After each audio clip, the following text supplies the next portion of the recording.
this program, I have the pleasure of introducing three Californian photographers, John Divola, David Maisel, and Anthony Hernandez. Each individual has a distinct vision, is working at the edges of photography's ever-changing issues, and is a product of the mores of his own age. No group style dominates today. This is the age of pluralism, in which individuality and uniqueness of personal vision prevail.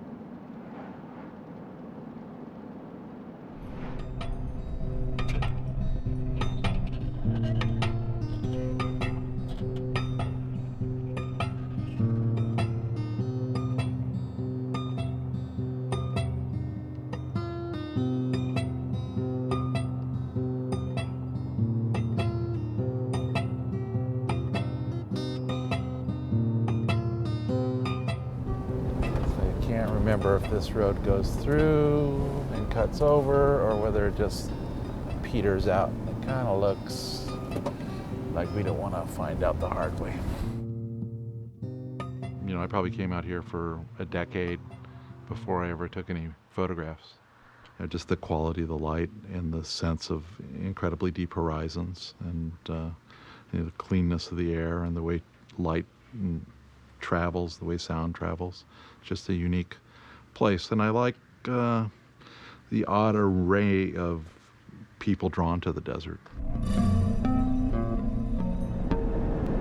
There's people that are literally pushed to the edge because it's the absolute cheapest place you could possibly live, or it's the place where if you're socially disruptive, you're kind of the least liable to be disruptive to anybody because you have this incredible amount of space around you.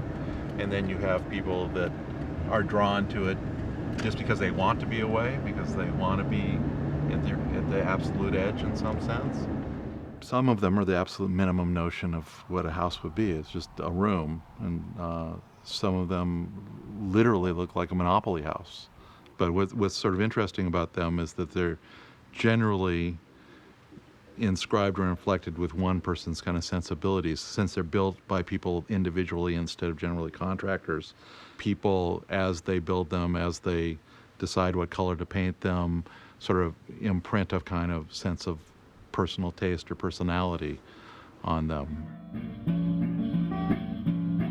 When I was shooting the houses, you know, dogs would chase my car, and then one day I just got the brainstorm. I would bring along a 35 millimeter camera with you know, some film in it and a motor drive and blast off a roll every time a dog did it. Okay, you're straight ahead. Uh-oh, I don't see anybody. Oh, come on, you guys. There he is.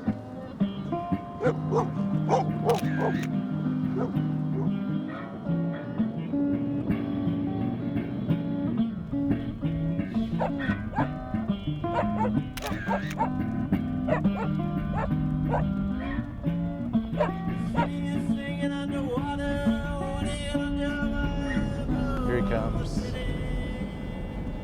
He wants to chase us, but he's just so old now. I'm just so old, man. I don't think I can do it.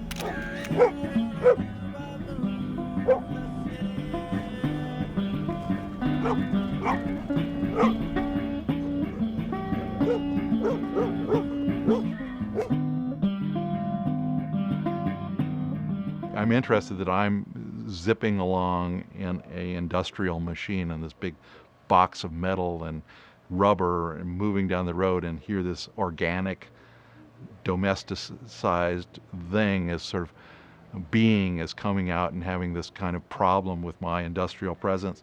As I say in the preface of the book, you know, dog's never going to catch a car, and I'm never going to capture reality on film, so we're both involved in kind of a melancholy sort of enterprise.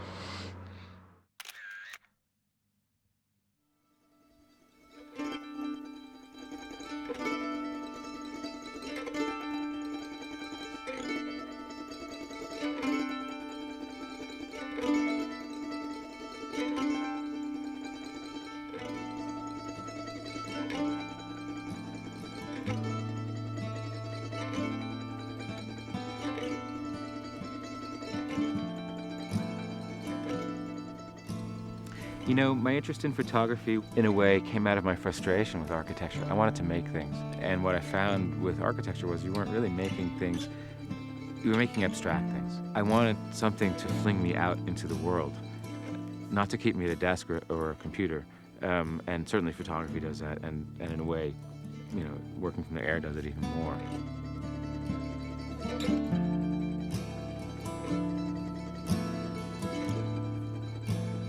There's actually an incredible immediacy in working from the air because you can't make the same picture twice.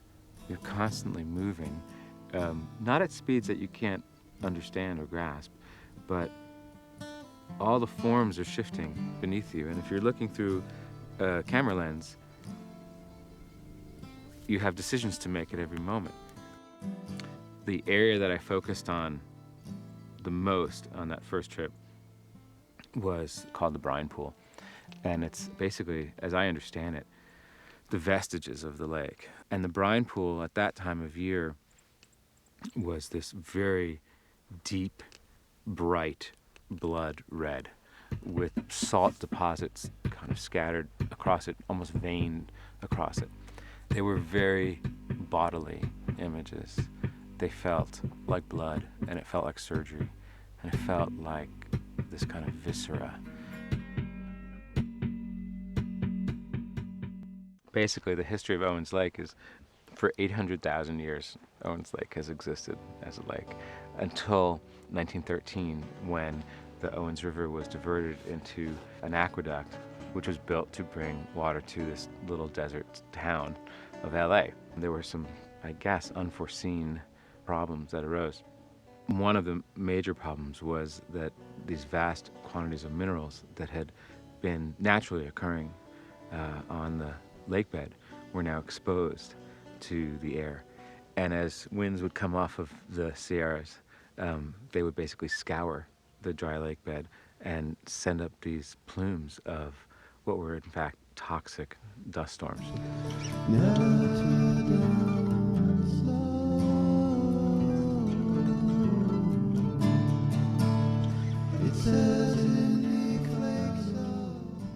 I had no sense of what it would look like. And what I found was that it was this very surreal, enormous area that felt like the lost city of Atlantis coming up from the surface of the lake. What I didn't realize until I had been involved in these pictures for well over a year was that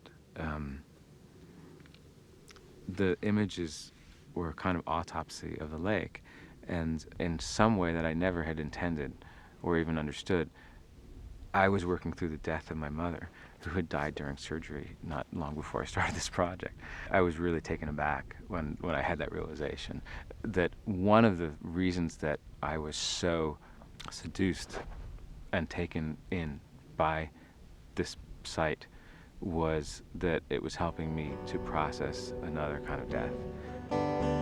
We only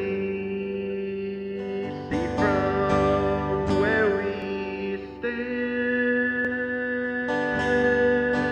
The point isn't to reveal the actuality of the lake. In fact, their intention is to take you into a different realm that is probably the realm of the sublime, which has a long history throughout art.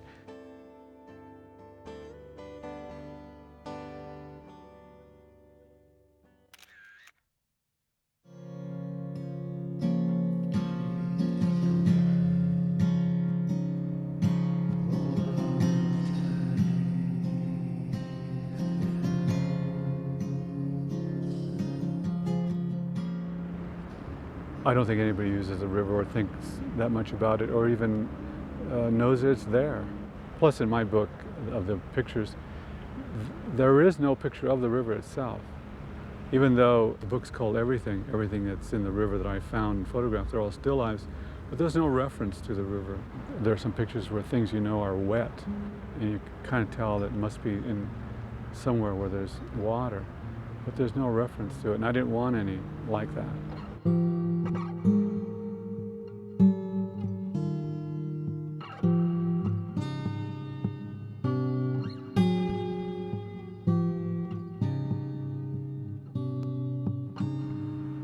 Okay, wow.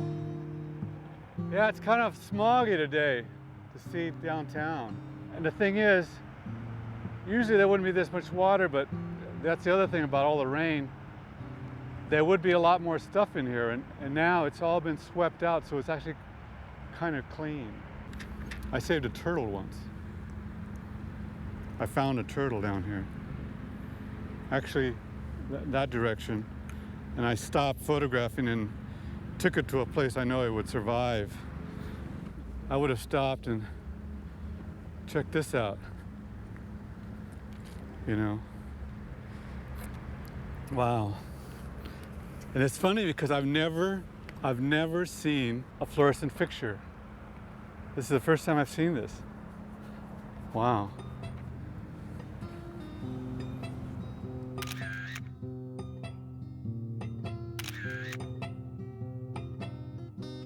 I mean, occasionally I run into a homeless person picking up cans or something, you know, asking him if he had a cigarette or something like that. But generally, it's just this wonderful space just to be able to walk and discover something. I grew up 2 blocks from the river. And so when I was 9, 10, 11, like that, we would just get into the river because it's just like the fence is down. You just hop over the fence, you just really go through the fence, and you're right into the river. That's the other thing I was photographing. There's in my book, there's somebody, a homeless person, had cut their hair, and I was photographing the hair, and I just shot a picture of it, and the wind came up, blew it all away. You know, but I got the picture. But it's that kind of thing where it's like, there it is, and all of a sudden it's just gone, all the hair. But, you know, there has to be stuff like that. You know? And there are these little still lifes of things that I found, whether it's under a bridge or physically right here in this path. It's all the stuff that I found. Even a little thing like this, I've seen them before, but I still didn't make a picture of one of these. Just a hanger. Let's just see what it looks like.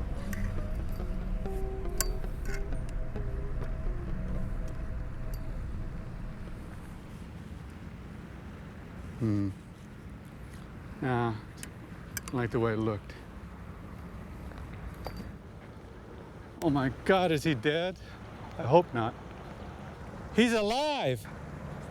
Oh, great. Oh, shit. Can you believe it? Oh, man.